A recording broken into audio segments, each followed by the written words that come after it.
Hello, everybody. I'm happy to have a guest this week that is probably far smarter, not probably, definitely far smarter than I am. Amber has a PhD in IO psychology, which I'm sure she'll tell us what that is, and is an expert in helping women release their frenemies so they can have fulfilling lives. We are going to talk all about those tricky female relationships today. So, Amber, Yes. thanks for being here. Thank you, Amy, for having me. And yes, IO psychology is psychology of the workplace. So I There we just go. say that to make it easier because it has a fancy name, and I'm like, it doesn't need to be that fancy. Good.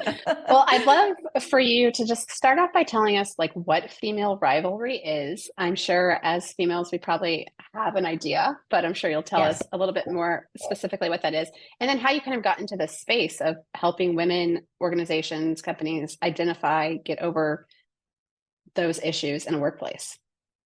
Yes. So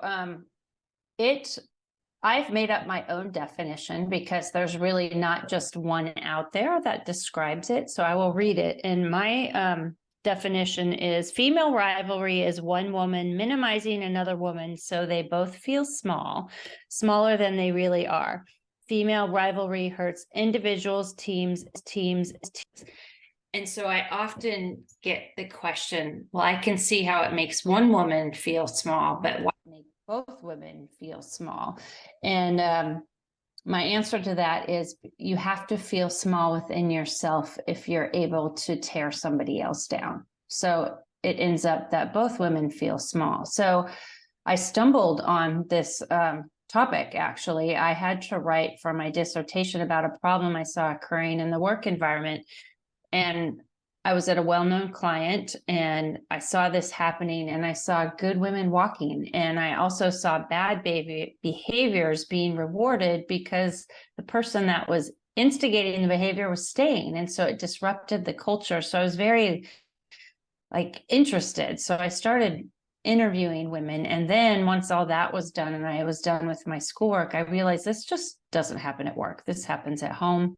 This happens at church. This happens in our communities. And so I kept collecting stories. And that's how my interest just really became piqued by it, because it's like, this is it's rare, put it this way, that I meet a woman who hasn't experienced some sort of a female rivalry.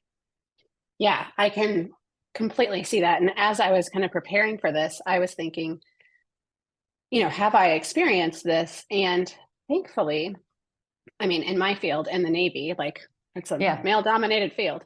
Yeah. And females in the wardroom and like the female officers in the Navy, in most cases, I've been, there's only been a few of us, and so I could see how this would probably come up a lot. But thankfully, I've been blessed, I guess, that it really hasn't been too big of an issue. I will say, though, as a young officer where you're trying to get all these qualifications to be able to do your job, my first ship, there was a good friend of mine, but we were constantly like back and forth of who can get qualified faster. And thankfully, it never turned into any sort of like nastiness, but it was always just kind of this underlying like, oh, are you getting close? Am I getting close? Like, who's going to do it first? It was a healthy competition. So, can you give us some examples of like bad female rivalry? Yes. So what you mentioned was healthy competition. And I think that's wonderful, because I think that fuels you to be better. It can be positive until it escalates to where it's not. So let's say I'll give a work example, that you're at work and maybe there's very few women at the top. And so one will take the other out no matter what the cost, because she feels she's deserving of that. And how it might rear its ugly head is it's very passive and intangible. Often the behavior might not be physically apparent to other people, but it, you can feel it. A lot of it is that gut feeling, like if she says something to you, not in front of other people, and you'll think, why did Amy do that to me? I didn't do anything to her, So it's this slow kind of tear down type of behavior. And So then you also begin to kind of second guess yourself because because it is so intangible, and it's very hard to describe to other people when it's occurring, because you're kind of going off of your gut, and that's hard to tell folks about, especially in a work environment where, you need clarity. You need to be able to tell, like, to say, this is really what happened. But so it's that slow tearing down. When I experienced it, I began to be uninvited to meetings. She would give me work to do, but then she'd give the same work to somebody else. She would exclude me from team events. It's just the slowly kind of separating you away from the work environment. She took credit for my work and would, talk about it to other people. But when I would ask her, I put it back on me. I feel that we could improve our communication. What can I do to make it better? And, oh no, there's no problem, Amber. There's nothing's wrong. And I knew that wasn't correct, but yeah, so she denied it. But so everybody is very different, and you'll see different ways in which it will arise. But often it's not visible to other people, at least in the beginning. Yeah, that's so interesting, talking about the slowness and buildup of it. I can totally see that. This is showing my less formal side, but like, so many things you're saying. It's just like the housewives, like Bravo Housewives. It's just like all of these things. I'm like, this is what's happening everywhere. It's so funny. But some people think that's real. I'm like, that's a TV show, but maybe it's real in their circle. I'm like, get me out. I would never. It's like, that sounds awful. Yeah. Oh, that's funny. It's just like, as you're talking, I'm just like, that's what I keep thinking about, is this like group of people that are just constantly tearing each other down. But when you said that, like, you would be uninvited or excluded from things, and like, as I don't know, my brand, or what I would, the thing that I hate the most is that feeling of being excluded or not invited to something because you're new or you just aren't as connected as other people or something. So that like just really resonates with me on, and on my level, not necessarily workplace level, but just, in a group of friends or a group of people, of not feeling included. That's never a good feeling. It's hurtful. You sometimes you doubt yourself then, like, well, why am I not good enough to come? And chances are it probably doesn't have, maybe it's only a certain amount of folks could come, or, maybe it has, but if it's a bigger thing and you're not invited, it is hard you feel left out. It hurts. I see that happening in my neighborhood, I mean, it's like, it doesn't feel good. So, we have to change that. Exactly. Let's talk a little bit about working together. Like, you work so much with like the workplace, but I think a lot of my audiences work together kind of in like a non-work format. So things like volunteering together, or they're doing some sort of school activity or an activity at their spouse's command function or something. How do we as women work well together? And what are some things we can do that can improve how we work together and like make those functions run smoothly? I think being open to everybody is a key one. Everybody's a little bit different, and, and it's always being aware. Yeah, it's easy to get your head down in your own circle and, your routines of this is how it's always been done. But check out if there's a new person, like she's trying to make friends too. Put yourself back in her shoes of what it felt like, when you were that new kid on the block. And, that could feel like you're being excluded by default just because you don't know people yet. So I think you can always be kind. You can always be open, and always just look around to see, who else is there. And I think having an open mindset that you can learn from each other. Like, our differences can be a beautiful thing. We don't always have to be the same. In fact, I think you'll find some of your greatest, best surprises are when you're not with people that are most like you, so having that open mindset is totally key. And I think I'm a big advocate of psychological safety, where everybody should be able to feel like they can truly be themselves in the setting that they're in. And part of what I've studied and learned is it's not you, it's their brain. So being open that I may think one way, you may think another way, but we're probably not going to come across it at the same way, if that makes sense. And so being open that everybody has different viewpoints, and that's just, and being and communicating, not everybody's going to read your mind. So I think with everything I talk about all the time, communication is like the founding principle. You have to have good communication to make things work and make people feel open and welcome. Yeah, no, that's a great reminder, just that we're all different, but that can be a good thing, and we need to be open to that. Yeah. Yeah, that's great, and it will help us, work together and reach the common goal, whatever that goal might be. Yeah. And we're all, yeah, the goal, and especially if you're all doing something together for that common goal, know that you are on the same path together. You all want the same thing. I think sometimes people forget that too. Yeah, no kidding. They want to be right. It's my way, it's the Yeah, highway. It's it's like, my oh, way I or forgot there's no. a finish line. Yes, and there's multiple ways to cross it. Yeah, exactly. Okay, so when we're talking about um,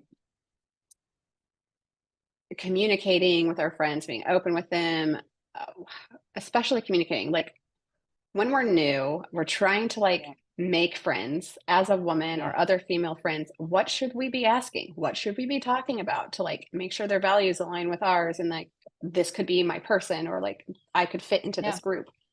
Yeah. So I think it's having an open mindset. And I always talk when I'm talking to groups, like it can be harder as an adult to make friends than when you were younger. But having an openness, that okay, you never know what's going to happen, but also get your date on. I know that sounds crazy, but you dated your significant other, so why wouldn't you date your friendships to know if they're a good fit or not? And it sounds crazy, but you have to sometimes test things out a few times, and that can be whether it's with individual people or maybe there are social groups that you're wanting to go to. Like, check it out a few times. And then I'm a big advocate of trust your gut, because you'll know if it's the right fit, but sometimes it might take a little bit to understand that. So, it takes work. So put yourself out there, trust your gut.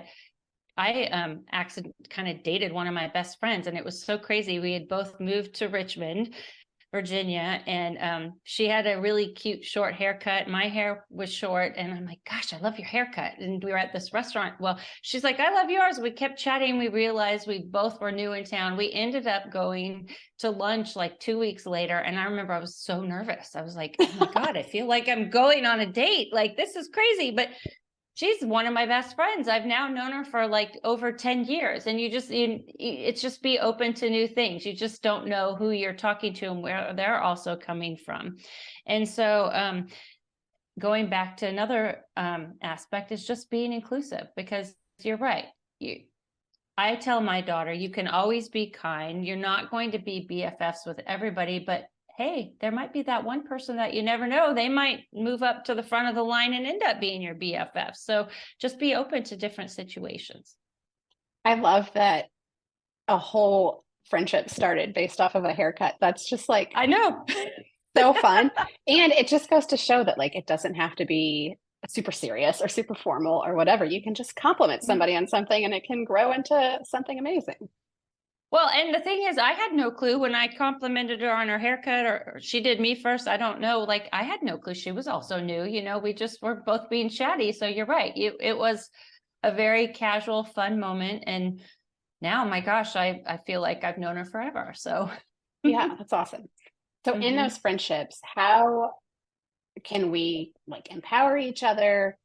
We've got this great friend, we feel Yeah. connected to them, they're part of our community. How can we lift them up and just make that female friendship a lot stronger? I think I'll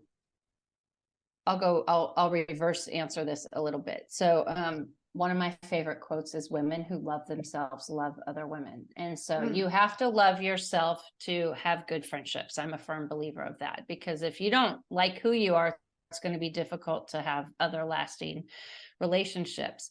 So to flip that now, when you I think of some of the best friendships I have. I'm involved with a group of female entrepreneurs, and we are all doing different businesses. But it's so exciting to see what they can do and to watch them grow. And so even if I'm not around them, I'm always, if I see an opportunity where I can lift them up or tell somebody about what they're doing, I do it because, for one, I think they deserve the support, and I truly am a fan of the type of work that they're doing. So if it's just celebrating what somebody else can do, and it's that mindset of abundance versus a scarcity mindset, that even if you and I had the same type of business, Amy, like if I was a coach and you are a coach, chances are we're going to go about it very different. You have a different personality. I have a different personality. So it's that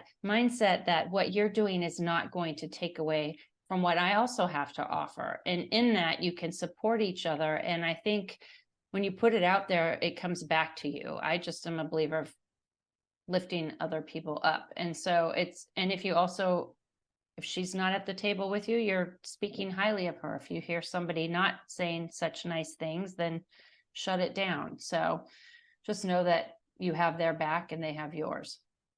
I love that. I love when you said you're celebrating what they can do. Like, I think that could just be applied in so many ways, in so many different relationships. Yeah. Sorry. In your friendships, even not necessarily work related, you can, somebody, all those like important life events or even less important life events, if you just know like they had a hard week and it's the end of the week and they got through it, and like now I can, like, I'll take you to dinner, or I'll drop off a treat on your doorstep or something. Like, yeah. I've gone through some health issues recently, and it's so funny, not funny, haha, but it has I'm suddenly back in contact with a gal that I went to kindergarten with, kindergarten through grade school. And my health brought us talking back with each other. And I have to say now, like, we chat weekly. We've even started picking up the phone. It's not just text, but it's her reaching out saying, I'm thinking of you, like rekindled our relationship. And I'd been friends with her on Facebook, but I hadn't like talked to her in years. And it's awesome. Like now I'm like, oh my gosh, I've rekindled this friendship of this person I've known since I was 5 years old. And so it's super cool. Yeah, that is so interesting how certain things can really like bring people out that you're least expecting. If you want to, we can talk about, like, you are going through a bit of a difficult time health-wise and stuff. What are some things that, I know you have a really great like tribe and support system around you. What are they doing that really make you feel cared for, supportive, thought of, loved, like specific little things? So just to share, I was diagnosed in December with breast cancer, and I've had surgery and gone through radiation, and I'm on my way to recovery. But you know what? It's like that gal reaching out, my friend Julie, that now I'm in contact with since, somebody I knew in kindergarten. It's one of my dearest friends that lives in my neighborhood. She instantly just said, I have all your carpools for the next couple of weeks. Like that was like a huge, gosh, it makes me teary-eyed, because it's like, it's a little thing, but it's a big thing, like it just suddenly, because I was tired. And so she saw that. So it's, taking over, what can I do for you? People bringing meals. I remember one friend, when I had shared with her what was happening, and it wasn't anything that she did, but she started sobbing instantly. And I was like, wow, like you know who your people are, and the ones that came together. And I can't even if they weren't doing anything big, I'm like, gosh, you're really in my corner. And it felt great. On the flip side, there were a few people that I thought would have been in my corner that I didn't hear from. And that was also really eye-opening. And, you can chalk it up to life gets busy, or, sometimes when people are going through hard times, it's hard to know what to say to them. But silence also says a lot. And so that was very eye-opening as well. But I know who my people are. I had one guy, and he's not a gal, but he goes, I hope you know I'm in your circle. I'm not female, but he was another one that I met in kindergarten. And so it's like, some relationships may kind of dwindle a bit, but it's also brought to the forefront other ones that, you know, I hadn't really known that were still in my corner, and they are. So it's been great, actually. That's awesome. I'm glad that you have kind of a positive outlook on it, and that you have people that are doing those things that really take a stress off of your back, and when you didn't even realize that it was stressful. And this kindergarten class sounds like the best I know. I'm like, class who ever. knew? We got to go back to, oh my gosh, Mrs. Den maybe might have been the kindergarten teacher. Oh, I love that we still remember our kindergarten teachers' names. That's the best. I know. Not to take a turn for the worse here, but like, Yeah. we do have, at least I know I've experienced, like, we move around a lot, and like some of those friendships tend to like naturally kind of die out because you're not physically in the same space. I Yes. also have had friendships that die out because something happened, and it's almost like a breakup. So when we do have those kind of like breakup friendships, or like this relationship has to end, like, what's the best way to have those conversations, or to get over it, move on? Because like you said, dating, you have to date your friends. Sometimes we have to break up with them too. Well, Amy, you bring up something. I just was talking to somebody about this week. We talk in our society so much about like love relationships breaking up. It's very rare that people talk about friendship breakups, but it is a real thing, and it can be so hard. And you know, it can happen for a variety of reasons. I know in your world, if you're moving a lot, then obviously it might be easier if you're seeing that person all the time. So they do kind of fade away a little bit if you're not, you know, living in that same central region with that other person. But a true breakup, when it's over something bad, I think you really have to evaluate like why it's happening. Is it, you know, is this something that has needed to happen for a while? It's asking yourself some hard questions.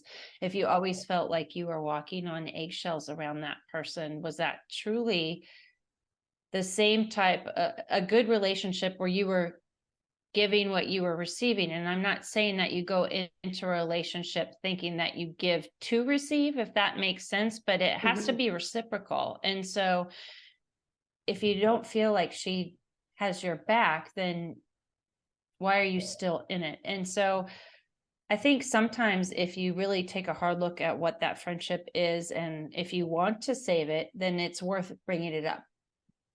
You know, like, this is going on and this is how I feel. But you also have to be very aware that the reaction you get from that person may not be what you expect or need. They might deny it. You might not get anything. So you really have to be open with yourself. Like, what am I going to do if she does this, this, or this, you know, because it might not be what will help you. I think sometimes too, if you do bring, you're not going to say, I'm breaking up with you. Well, you could, but where's that?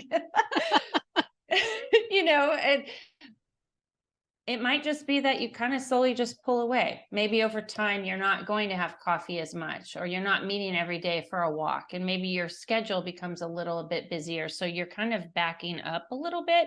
And in that, you'll see if she's putting any more effort or not. And so then slowly you can let it go. But it's hard.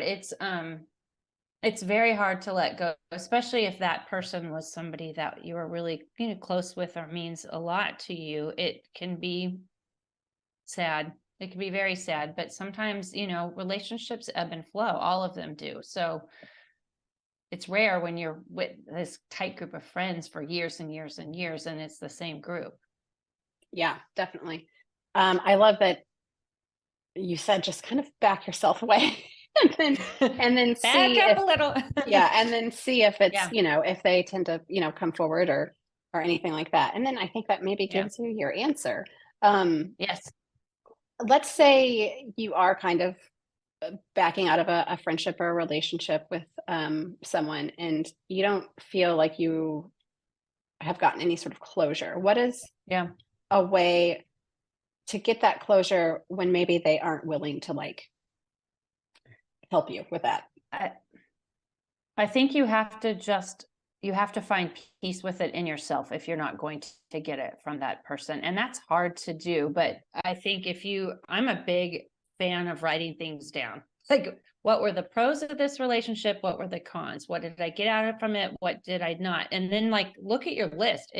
If you're feeling it in your gut and you really write it down on a piece of paper, chances are that you're going to go, oh, wow, this is real. You know, it's not just how I'm feeling. But I think in any relationship, the only behavior or person you have control over is your own actions. And so you cannot control anyone else. You can't get them to act the way that it will help you feel better or do better or, you know, anything like that. So knowing that you have done what you can and finding peace in that, and then focus on the positive.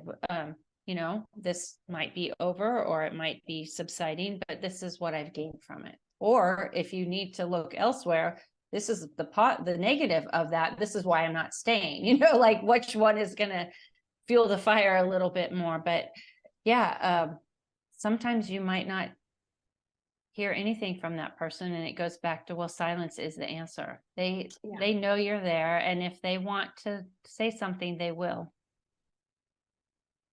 I love that you've said it twice now, that like silence is communicating just as much as talking is. So that is definitely a good reminder for all of us.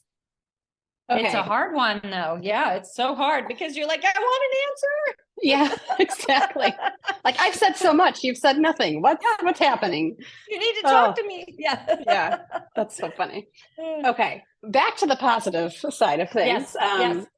All right, we all want a community that is around us, supports us, thriving with us. What are some benefits to having that, especially if it's like a good group of female friends, which I think we all need? Yeah. You know what? There's when I was doing my research, there is science that support women friendships, because women get, I'm not going to go into it now, but it's like our chemicals speak to each other. So we get kind of a high from being with each other. So there is so much to know that you just know somebody has your back unconditionally. Like women need each other. We've changed, from the olden times where it was hunter-gatherer days. And so we're not like helping each other raise kids anymore. But I don't know, like if you're feeling low and you've ever gone to have coffee with one of your good friends and you leave, like your spirits are raised. Like it's just, you feel better about yourself. And I know, I can't even remember what your question was. I'm sorry, but no, just those benefits, like you're saying, like you do the feel benefits. I know, so on the negative side, and I'll bring this back to the positive, women who've experienced hardcore rivalries, which I think if they're ongoing, they end up being like a bullying type of situation. Women will say, I will never work for another female. I will never be on a team with all women again. But this one, I've had so many women say, I don't have any female friends. And that's tragic. Like, we're half the population. Like, women need each other. And this is not a slam against men in any way, shape, or form. I just think we need each other. It's a proven fact. And when you have somebody that has your back, and you know that no matter what you're doing or where you are, like even with me coming out of this, health situation, people just pitched in and did stuff. And I have a hard time asking for help. And I think in seeing all of this, I was very humbled. I'm like, you know what? It's okay to ask for help. And so, you have that support system where you can. But for the women out there that are struggling, like, if you don't have female friends, then go listen to what we've talked about how to find them and what you can do, because I think you need that. Everybody needs a few good friends in our back pocket. Yes, I couldn't agree more. I hope this conversation does encourage people to either reach out to somebody that maybe they haven't talked to in a while, or that they're just thinking about, or, go out and try and include some more female friends in their group and not have a rivalry with anybody. So, before And we get even into your our, old friends. Yeah, sorry. yeah, Even your old friends, like sometimes you can do things to re-nourish those, like maybe they're not fading away. Maybe you just need a little oomph to light them up again. So yeah. I mean, go back and think about your kindergarten class if we get yes, anything out of exactly. this. You might find an old soulmate there. Yeah, there you go. Before we get into our last call questions, the kind of fun party ones, tell us where everybody can find you, your website, socials, and I know you've got some free downloads and a book. Feel free to tell us where to get it. So I have a book called Behind Frenemy Lines, Rising Above Female Rivalry to Be Unstoppable Together. It's on Amazon, it's on Audible, it's in bookstores. My website, it's currently for the next 2 weeks or so, to be coaching and consulting. So will soon flip to my name, Dr. Amber Tichenor, PhD. So I'm on all social medias. I'm on Instagram, LinkedIn, and Facebook. And if you are dealing with any funky female relationships, I'm more than happy to listen to what's going on. That's awesome. Yeah. And we'll put links to everything in the show notes so everybody can go to one place and get all of your stuff. So we've got that. Okay. These last call questions. Yeah. The first one, what is the best party that you've ever hosted? Oh gosh. I love parties. I'm trying to think if I've hosted it. My book launch party was actually my really fun party I love to host at a lot more informal gatherings at our house, but I have to say my book launch party was a really fun party. And I think it's also too, because it felt so rewarding because it was celebrating such a big accomplishment. So yeah, I can imagine that this just sounds fun. Even like never having written a book, like, whoa, that's a big deal. Well, and the food, we had really good food and it was in a funky location. So it was, I was like, oh, this is fun. I could do this more often. Yeah. Oh, that's good. And then what is the best community that you've been a part of and what's made it so great? I think that's a hard one, but the first one that comes to mind, I am a part of this group called the Rev Up Society. And it's a group, I mentioned them, it's a group of female entrepreneurs, but I stumbled on it right before COVID. So literally I met the woman that is the leader or the coach of the group. And then the next month COVID hit. And so I think with so many unknowns that COVID brought and that feeling of isolation and, trying to have a business going and all these things that you're like, what is going on? We had weekly talks on Zoom and it really helped everything feel more stable. And like I had this support group and I've met some amazing women. And so now we get together in person. And so just last Thursday, we try for at least quarterly updates where everybody can go out to dinner. And I met them all in person. And yeah, it's just great to see what everybody did and how they pivoted in COVID, but that everybody also had your back. So it's a wonderful group. I love that it kind of started as like a business thing, but then you probably personally just needed those people too. That's awesome. All right. Yes. The last one here. What is your best party hosting tip? My best party hosting tip is to plan everything as much as you can ahead of time so that you have time to really hang with your guests and not be stressed out. So I like to be at the party with my people, so not just in the kitchen doing stuff. So I think pre-planning or, not making it overcomplicated so you can enjoy it and not be stressed out. Yeah, that's a great tip that is said over and over again on this podcast. I bet. It's a good one. It means something if we keep saying it so many times. Yes. Yeah. That's awesome. Well, Amber, thank you so much for being here. Like I said, links to all of your stuff will be in the show notes. And I just hope, like I said, we feel a little bit energized in our female friendships and in our workplace and our personal lives that we can, be better together and not, work against each other. So thanks. Thank you for having me. It's been a fun conversation.